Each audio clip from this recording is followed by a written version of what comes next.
Our second conversation tonight is with someone who at once is very local and has made her voice felt across this country.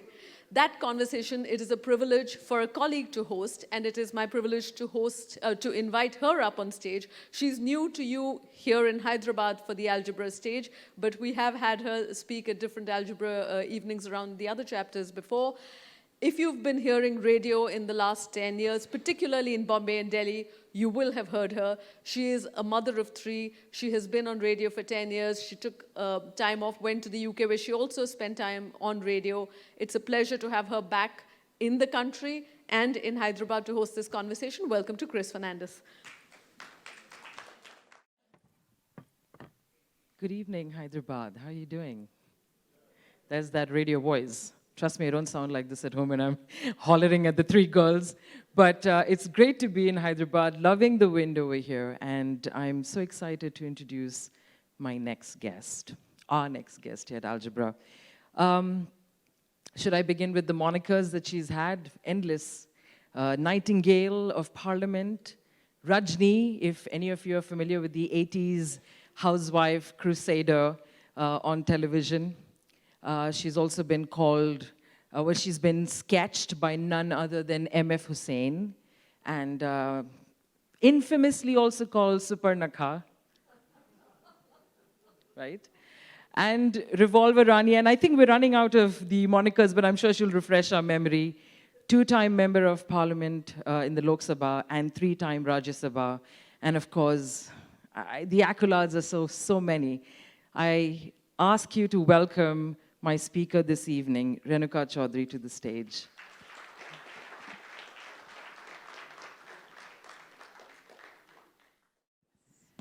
And of course, your neighbor here in Hyderabad. I don't know how many of you see her out and about. So we should ask you right away, where have you been? Politically. We need to know. Here and there and everywhere, let's put it that way. We're everywhere. In my constituency in Hyderabad, looking after my husband who's unwell, and on the national scene as obsessive compulsive politicians. We have to be there. Okay, yes. You mean you can't hear my voice? I was We got 2 laughers actually on stage, and you're going to hear the laugh by the end of this evening. It's tax-free, it's tax-free. Should we start at the beginning, your career? You started politically in '84. Until then, there hadn't been any politics in your life. Your father was in the service. You guys had moved around a lot. And were you a straight-A student? Sometimes. Sometimes. I was a double promotion student when I was young. And then a mediocre student most of the time, which is the perfect qualification to step into politics. We're so enthused now, aren't we? There's always an opportunity there. But your mother had expectations. Of course, all mothers, fathers do. And how did you keep up with that? Having moved around 1 year, 6 months, you know. Yeah. Dad was the cool cat. Mother was the inspiration for Hitler. So it doesn't matter which school you moved, which state you moved. 8 months into school time, you had to deliver at the annual exam. That was, I thought Hitler, but it ultimately turned out to be discipline. And I thank her for that. She's no longer with me now. I just lost her 2 years ago. But she was the original inspiration behind laser. If she widened her beautiful hooded eyes, everything froze. We delivered. How do you go from that kind of upbringing to politics, which is when you began in 1984 with the TDP? You don't. Tell me about that moment. What brought you to that? My big mouth. I opened my mouth and put both my feet into it, and they stayed cemented there because I was used to the Air Force discipline. Everything was protocol, procedure. Everything was so structured. And we were so integrated, I could never make out somebody's caste or community by their name or surnames. It was not relevant. And then you come into politics. And that was baffling. Was it because- student politics? Was it? No, I didn't realize I was doing politics as a student. I was in the university and I fought, ironically, the Youth Congress goons at that time. And the vice chancellor stood up for me. And they rang up my dad and said, I'm going to be expelled from the university. Another qualification, by the way. And, and my dad, who was senator on the university by virtue of being the commandant for the Institute of Aviation Medicine, came home and said, I can't take you and your mother at home 24/7. So do something if you think you're right. I said, I'm right. He said, well, then go and fight it. So I said, you need a lawyer. He said, I never said I'll give you one. So I had to fight that case. But what was brilliant and what converted me to the Gandhian way of thinking was my vice chancellor, who was a Gandhian. I actually saw him eating an apple and drinking a glass of milk and sitting on the floor. No goat. There wasn't a goat tied somewhere. No goat. We were the goats, the bakras of the system. And I was a nobody. I was a junior kid. But he stood up and he said, if this girl has said this, I don't think she's so complex that she would lie about it. And so I wasn't expelled. And then these chaps threatened to throw acid on my face. By the way, that modus operandi still exists. And the students and the bus drivers and the conductors stood up for me. And they formed a human chain, and I went. Mother, of course, was the good South Indian drama queen, so she threatened to throw herself off the roof and kill herself, which she never did. She lived to the ripe old age of 85 with me.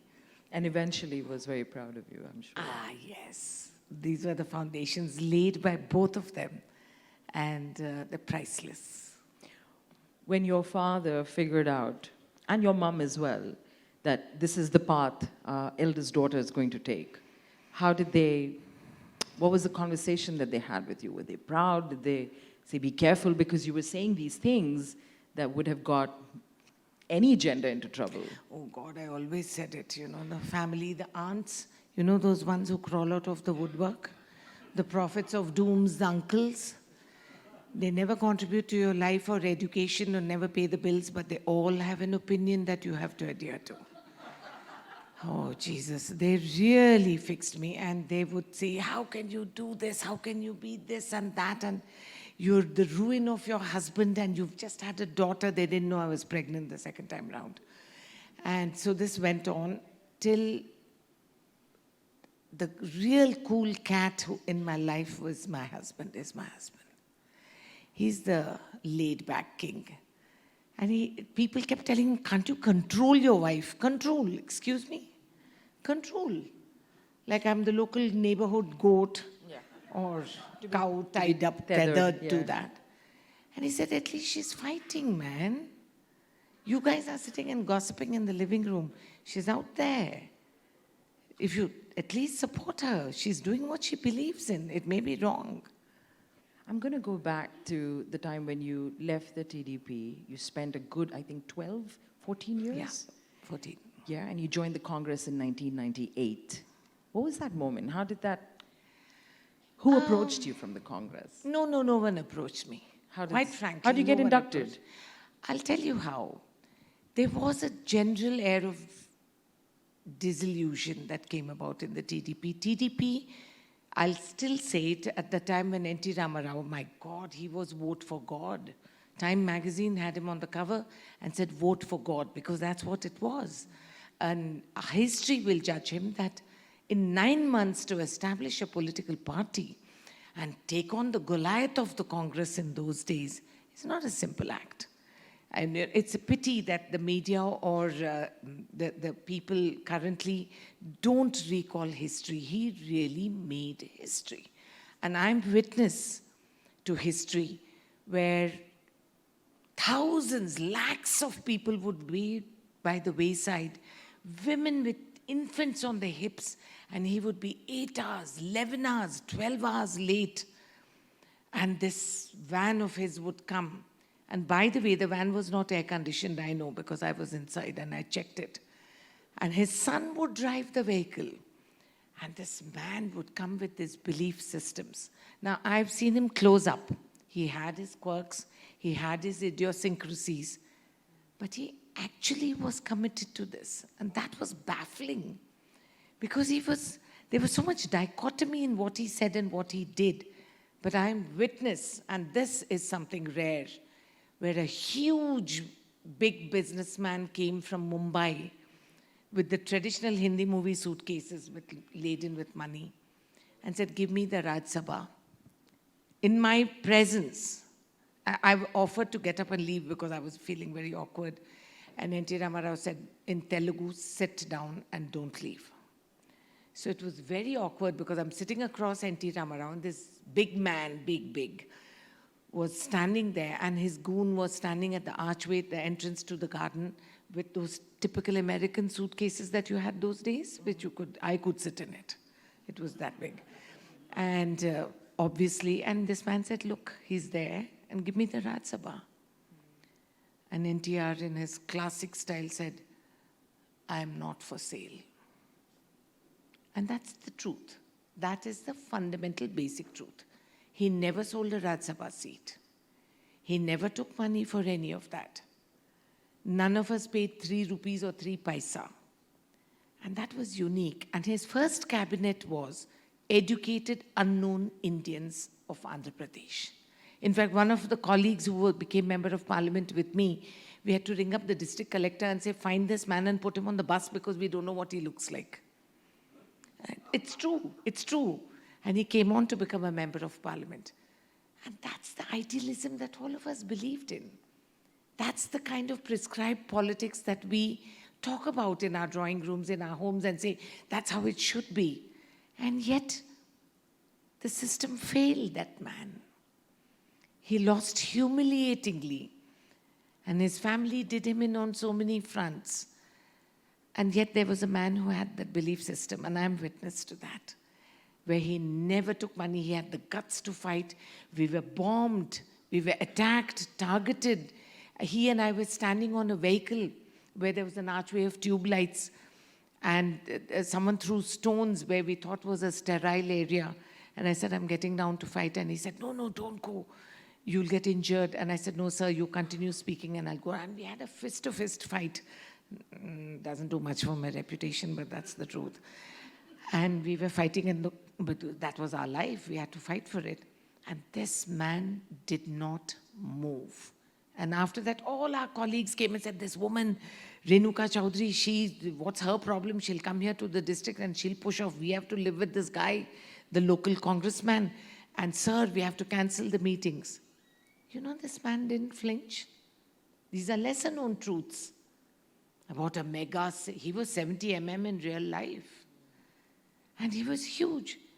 Yet he would never give away a box of sweets, which he got, you know. People would give gazillion sweet boxes. He would check the label, and if it's a good quality one, he never gave it away. And that baffled me. Here's a man who refuses crores of rupees. Those days, don't forget, this is almost 32 years ago. He would never take a pie for any of this. But he could never give away the free shawls which they wrap around you. He could never give away the sweet boxes. And I would say, give, what will you do with all of this? And he would give me those glares, and I thought, okay. And I back out. But that's witness to history. In it for the freebies. No, he's a funny guy. Yeah. He never took money for politics. Right. And he never started medical schools because he said, I don't want to sell Saraswati. He said, Saraswati is not to be sold. Education should be free. And he said, feed a hungry stomach. And he's the one who started the 2 rupee rice. So there were some quantum leaps in what we want as a clean political system. Unknown Indians like me came into politics. I was given the Raj Sabha when I didn't even expect it. I didn't even understand. I actually wept when he called me and said, you're going to parliament. I wept because I was expecting, and he didn't know it. And you were at that time in the municipal corporation, am I correct? At the same time, 3 months later, you went up to the Rajya Sabha. That must have been quite an interesting leap. How do you reconcile with being at, the smallest level of government and then sitting there in the house that's making laws for the entire country. And You know, it's funny because he was told the first time that, see, she's a troublemaker by my own colleagues, by my senior floor leaders and all.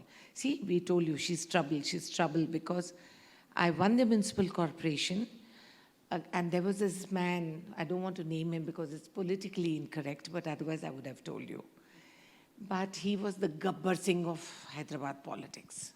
He was actually, people would actually say to the children, so jao, nahi to wo aayega. That was the style. He was terrifying, and he was exactly like what I used to see in the Hindi movie films with my classmate and laugh, saying, what rubbish, how ridiculous. But he was all of that. So while I'm canvassing for the municipal corporation, his convoy would come out and hit my scooters and hit my men. And I would go to the slums and say, will you vote for me? And they'll say, yes, but they had his flag, not mine. And I would go and say, but you don't have my flag. And they say, never mind, we'll vote for you. Now you just shut up and go about your business. Now if he remove his flag, he'll come and attack us. I didn't understand that diplomacy. I thought it was cowardice. And then I went on and won it by the highest majority in the 100 seats. And he gave us a hard time, this man. But I won the election, and then N.T. Ramarao ji called me. And I had taken another big man and recommended to NTR. I mean, now when I look back, I cringe saying, how did I have that naivete to do that, Going and telling the super boss that you should give the Rajya Sabha to this man. And he indulged me. He smiled very indulgently. And the minute I turned my back and left, he found the perfect solution to settle me as the candidate for Rajya Sabha between his warring sons-in-law. How smart is that? I really lucked out, and to think I was born on Friday the 13th. I really lucked out. So there I was, 3 months after municipal corporation with a 3-month-old baby in my hand. And I'm being sent to Rajya I think Sabha. we could clap for that because I think that's so huge. It is not the recommended entry into politics. A baby, a 3-month-old baby in a 3-month-old bassinet, baby in my hand. trying to take in, those hallowed halls and those corridors. What was going through your mind? Do you remember? I remember when I first entered Parliament, I was shivering because my husband couldn't come in where I was going. And my daughter, the elder one, was just 7 years old. And I was, having lived in Delhi as a child and seen Pandit Jawaharlal Nehru in Parliament, I said, what am I doing here? I'm in the wrong movie. They call that imposter syndrome. Yeah, They have absolutely. a I name. learned about that later. But I was shivering. I said, God, I'm a fraud. Why am I sitting here? What am I going to do here? I don't know anything. I was actually terrified. And that's the beauty of Parliament and democracy. People cutting across, not today's Parliament, I'm sorry to say it, and I'm not speaking as a congressman. But I have been 34 years in Parliament. And I have seen many prime ministers and presidents and vice presidents. I have never seen Parliament this low as I see it today. I'm sorry. And people You've been across the witness board 4 adopted me. decades in Parliament. Yes, Both the upper and the lower house. absolutely. I lived in Parliament. You've had that ringside view. Where have you seen Parliament go from there to now? I know you speak of it, but paint a more vivid picture for us. You know, when I first went in, it didn't matter which political party you were. Seniors in Parliament adopted me. I was the youngest member of Parliament in the Rajya Sabha. Surprisingly, I went to the upper house. And there was another colleague of mine from Kerala whose name was M.A. Baby. But they would all say, oh, name is Baby, but you're the baby, because I was the youngest. But it was amazing. Indrajit Gupte, what a giant from West Bengal. Jaswant Singh, such an intellectual. Chitta Basu, forward bloc. All these people, General Jagjit Singh Arora, who told me firsthand about his action in Bangladesh, how he led India to victory in the Bangladesh war. M.F. Hussain, the most celebrated painter in the country who sketched me In the book that he brought out from Parliament, it's called the Parliament Upanishads, he never spoke. He was the president's nominee. It didn't matter. Rajmata Vijay Raje Scindia, Vajpayee ji. I mean, these giants of history, they were sitting there and they adopted us. Youngsters, brats, no great lineage. We were not chief ministers' daughters, chief ministers' wives, widows, girlfriends, none of those. We were just raw, unknown people. So when we went to Parliament, they adopted me, guided me, walked me to notice office, told me how to give a notice on something, showed me the flaws, the unwritten laws of Parliament functioning. That was the Parliament I was fortunate enough to go into and embrace, which has deteriorated into communal divides. It started with VP Singh when he brought in the Mandal, and I was marked to speak on the Mandal, pro-Mandal. And Parliament was split in the Central Hall, and you had the caste divide, and people would call across and say, "Hey, Chaudhary, yaad rakho tum Chaudhary hai." Actually, and for me, that was a cultural shock, because I was not brought up to believe in all this. We spoke of secular idealism, integration, inclusiveness, which was practiced at home. So, I mean, our family is such that we actually say, oh, we still don't have a Jew in our family, we still don't have a Sardar in our family, and we must get one. We tell all the young girls, we've got all these other sons-in-law, no, you marry, make sure you marry one of them. That's the kind of atmosphere we grew up. So it was a huge liability in politics that I didn't know the caste names, I didn't know the subcaste divides, I didn't know the prejudice. It was a liability, it was not an asset. From there to here is a sad decline. Parliament functioning has declined. Ministers no longer reply to us. When Venkatramanji was vice president and then went on to be president, he would pull up the ministers. They were terrified. They would shiver in front of him. He would say, "You have not prepared, Mr. Minister. You will reply to the member in writing and then tell the speaker." He would advise us, give a notice, and I will sanction a short duration discussion so that the ministers did their homework. That's how we worked, the dynamics of a live democracy. It's not there anymore. It doesn't happen. And it's sad. It's very sad, because that's not what the Constitution framers ever dreamt of. You've talked about, being friendly and having an amiable relationship with people across different parties. And yet, when you were delivering your farewell speech in the Rajya Sabha last year, I thought that last bit by the speaker was extremely derogatory, and I have to, as a fellow feminist, I just thought him bringing up, things like weight in his last statement to you was just appalling. Absolutely. How do you handle those moments? I mean, because I saw your expression, I saw your face, and you were brave in that moment. I have to say this. Not really. How did you take? Did Not you go brave. home? It Did you have to talk to? always hurts. It always belittles you, because men in public space and in power positions always try to box you. They bring down your whole stature and argument to your looks. We've had colleagues standing up in Parliament and say, "Dakshin ke aurat ka body ka shape ye hai, color wo hai." Hello? We are not some Kellogg's cornflakes that you're discussing. And just tell us this and then stereotype us. But that's what men in power do. Because if a woman has a brain and a mouth to match, then it's a dangerous combination. They are threatened. So they will always...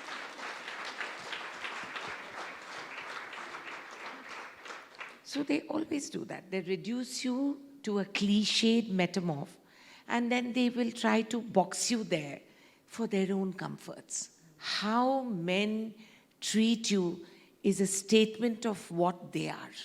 It has nothing to do with you. This is what my dad told me. He said, "Baby, anyone who doesn't contribute to your health, happiness, or bank balance. Their opinion does not matter.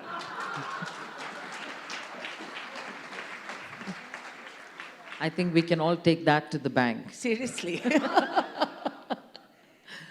Let's talk about the party. You know, they had a bad drubbing in 2014. Yeah. It's 2019. Yeah. And we're still struggling, trying to keep up with, you know, being this robust, enthusiastic, fiery opposition. Because no matter, I think, how this room is divided, everybody wants to see a successful democracy. Of course. What's happening with the Congress? Because the Gandhis seem to be at the helm. So first it was Sonia Gandhi, she passed the baton over to Rahul Gandhi, and then, you know, there were all those electoral defeats, he gave up the presidency, and then it moved back to her. Why are we not seeing more young blood? Why aren't we seeing a new idea with this party? Let's go back a little bit in history. This is the party that delivered the freedom movement, with Mahatma Gandhi leading it. This is the party that remained relevant over successive generations. Today, the current Congress is not what started out as Congress, right? But wherever the situation demanded, Congress did deliver. I'm not speaking as a chief chammach of Congress. I'm just talking objectively. You don't look at history. I mean, today you have a prime minister who's trying to rewrite history. We were history. We were part of those milestones of the evolution of the idea of India to what it is today. The foundations of scientific institutions of world-class standards were laid by Pandit Jawaharlal Nehru. When ISRO made its first rocket, our rocket went on bullock carts. I'll show you pictures where the rocket was mounted on bullock carts and transported to the launch pad. And they had the vision at that time to lay the foundations because Pandit Jawaharlal Nehru believed in a scientific temperament. And all over India, and I was chairperson for the Standing Committee of Parliament, where we had 32 members, one of the largest committees of all political parties. And every scientific institution we went to, it was a matter of pride for us to see that the foundations were laid by Pandit Jawaharlal Nehru. He was not just congressman. He had the audacity to have a vision and to lay the foundations at that time. And with every successive generation, times have changed. And the Congress broke up, gathered again, flexed, and evolved. We had the Congress S, we had the Congress R, we had many breakaways. And when you stand back today and look at India, whether it's West Bengal, whether it's Maharashtra, whether it is Northeast, they're all people whose foundations were laid in the Congress, by the Congress, for the people of this country. Yes, today we look as if we are in disconnect. We've lost our mojo. Somehow we don't seem to have caught up in the time lag that is required by today's youth and perception. That's the perception. But our ideals, our ability to deliver to the nation, our fundas haven't really got lost. People like me, do you think that we don't have other political parties shopping for us? Oh my God, they come every day and throw us a biscuit. You'll get so many, come on, join the party. You heard it here first. Right? Yes, it's true. They come openly and blatantly fish for us, headhunting. Not that I'm virtuous, God, I need the money. But that's not the point. The point is you don't sell your soul to the Satan. When you reach a certain age in life, none of that matters. You've got to be able to sleep with yourself in the night, even if there's an Adonis standing there, right? And to be able to sleep with yourself, you soul search. Yes, we appear to have failed. We have. We've lost the mathematics of politics. We've lost the electoral math where we win the elections. But if you actually sit and analyze, you'll see the percentages that are this way, that way.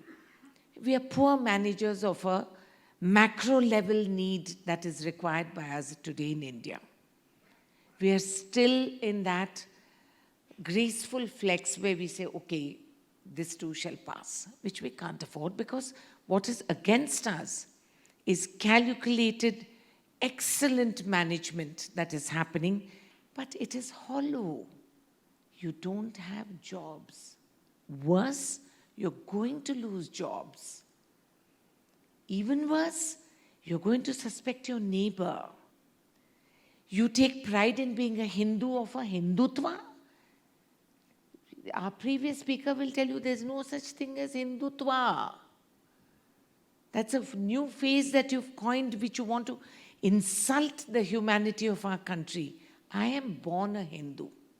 I take great pride in being what I believe is my Hinduism. I will not have a third person interpret me and tell me what my Hinduism should be. And my Hinduism has the shoulders to take every community along. That is my dharma. And it is my karma that I will coexist, live, include, carry, integrate with every citizen of this nation and not be divided by a political vote.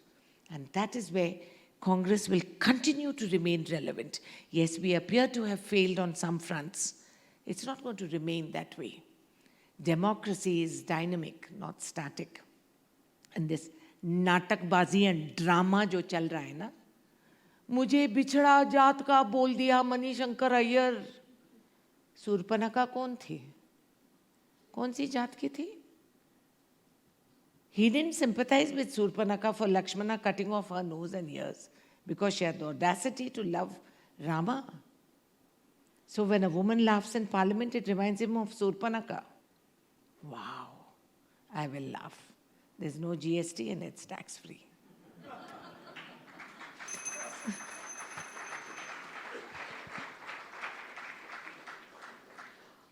"35 years in politics, and as a mother of 2 young girls, you've talked about how there has been some erosion and guilt. Of course. How did you handle those moments? Because I'm a mother, there are mothers in this audience, there are fathers, and you wonder about how much of time you're giving to your work, to your career, your profession, and of course you try and tell yourself that, at the end of the day, this is all coming back to the kids, we're doing it the larger purpose, all of that. But then you talked about, your daughter who's been a much lauded sports person in school, and you weren't able to make it for sports meets and things like that. Yeah. My other daughter was in hostel and she had chicken pox and I couldn't go to see her. My younger daughter was going to deliver and she had a BP change and we were worried, concerned, and I was on a whip in Parliament.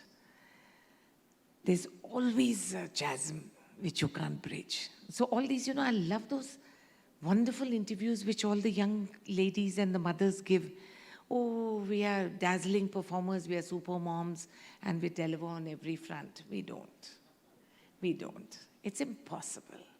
You will always let down, or the children feel let down, but time is a great healer.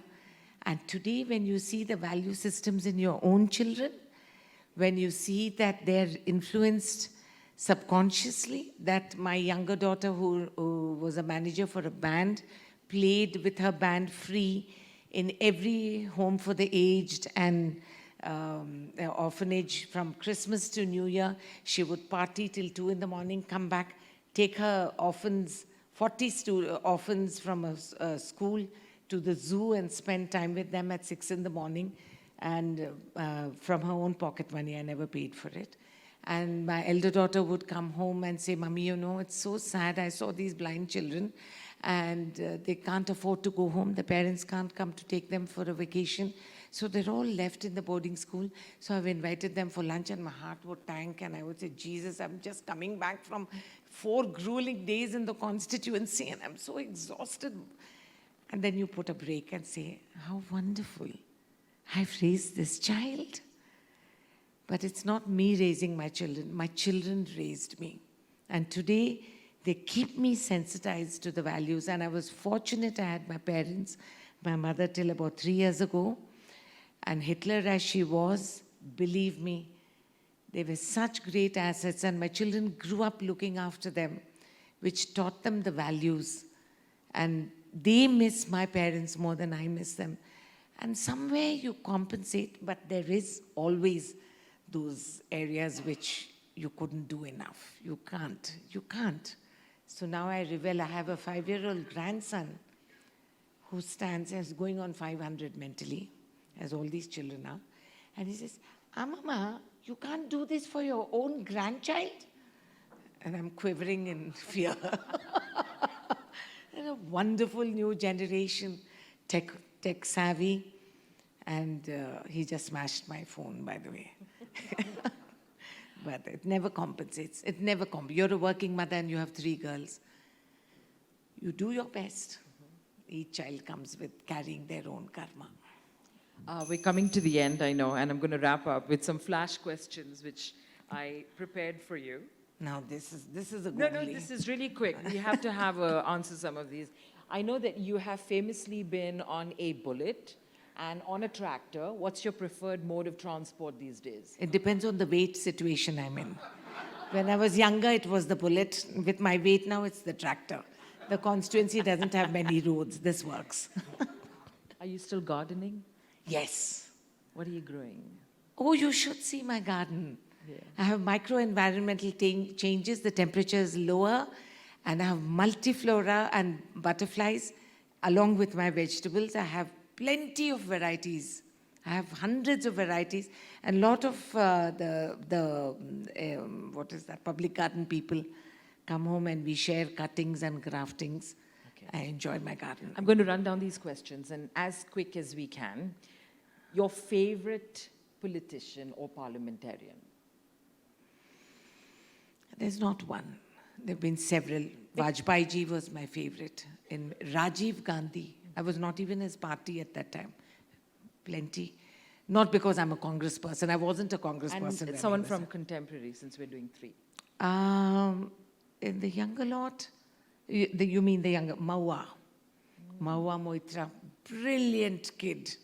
Sassy, brilliant, very good. One of the young, Supriya Sule, her mother's grace and her father's strength, amazing. Then that Chirag Paswan, evolving, Jiten Prasad, yes. Okay. All right. Oh, quite Comfort a lot. food?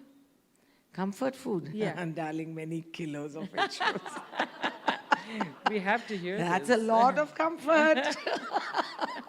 But what do you reach for? In terms of, no, pretty much ice cream. Ice cream. Flavor? Oh, there's one, try it. Have you heard of a brand called Ibaco? They're not paying me to advertise. But Ibaco, go and ask for a white chocolate with a chocolate sauce and nuts. Okay, then. Right. Favorite member of the opposition party? I know you said Vajpayee, pick another. Sushma Swaraj. There's some very nice people. Jitendra Singh in the current lot. He's a gentleman, poor chap. What's he doing in that party? And seriously. D. Raja, CPI, what's his name? His boss. Who? Yechuri, Sitaram. There are lots of people. There are lots of people. I had Rajmata Vijay Raje Scindia. Wonderful woman, Maharani Gwalior. Delightful. I'll tell you that story another day. Where is home for you? I know you've been in Delhi for so long. Are you settled in? No, home has always been Hyderabad. My home, where my husband and my children, my dogs, home is here. Always. 3 words to describe Sonia Gandhi. Tough nut, compassionate, persistent. 3 words to describe Rahul Gandhi. Earnest, hardworking. They're coming up with some for you. Yeah, you want to say something? I have the right to disagree. Tell me. Oh, he is honest. He is. He's earnest and honest and hardworking. But somewhere the mojo goes wrong. But and the public have vilified him more than what he deserves. He's a guy, you just watch that space. How do you unwind? Music. If you come to my house at 6 in the morning, after my prayer chants, which are before 6, certain prayers have to be said before 6, you will hear jazz 24, smooth jazz. If you come home with me now, you will hear smooth jazz. I love my younger son-in-law. He gave me these outdoor speakers. So my whole garden and my home are wired with surround sound. Top-class Bose speakers. The company doesn't pay me. And I don't get them free. You have to worry nowadays, you know. But you hear the most fantastic smooth jazz. Why do I get the feeling the party moves on to your house from here? It does. Right? It does. Why shouldn't it? With Let's that surround go. sound and that vegetable garden, why not? Not just vegetable, I have horticulture.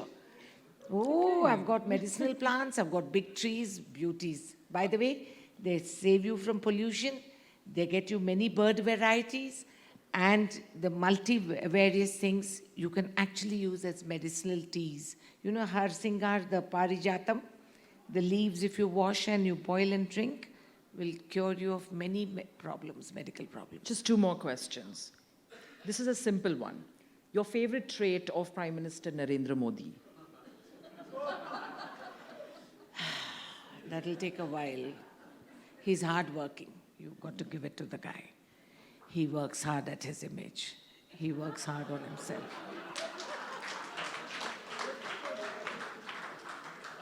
What next for you politically?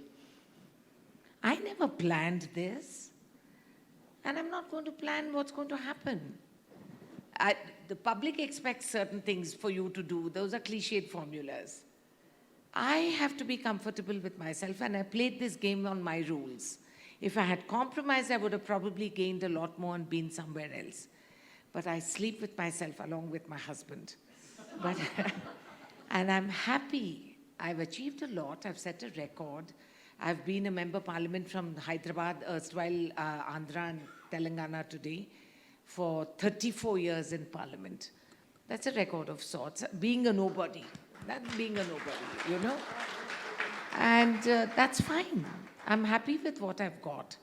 If we mean by posts and celebrations, that's a different thing. But I remain committed to my constituency, which is Khammam in Telangana.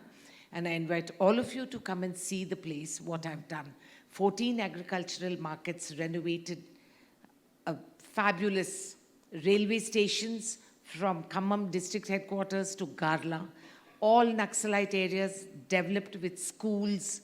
I have a young man here called Chaitanya who comes to my constituency and teaches English in 50 government schools because all my voters said we want our children to know English, because it's true, Telangana flunks in interviews. We excel in the written exam, but we flunk in interviews. So these young people come and actually work there. And my farmers, who initially wrote me, isko kya malum, ye to AC kamra mein paida hui. And now they come to me and they say, Madam, this is happening to our crop. Can you help? By the way, I'm pretty good at agriculture. Check it out sometime. You strike me as a girl who likes a good flick. Any recommendations, something you've seen lately? Have you seen the Handmaid's Tale television serial? Oh my. Binge watch. It's chilling and frightening. That's what happens to women. And you wouldn't say it's dystopian now, would you? It's all coming to pass. It's coming to pass. On that note, please a big hand for our speaker. She's been awesome. Thank you so much.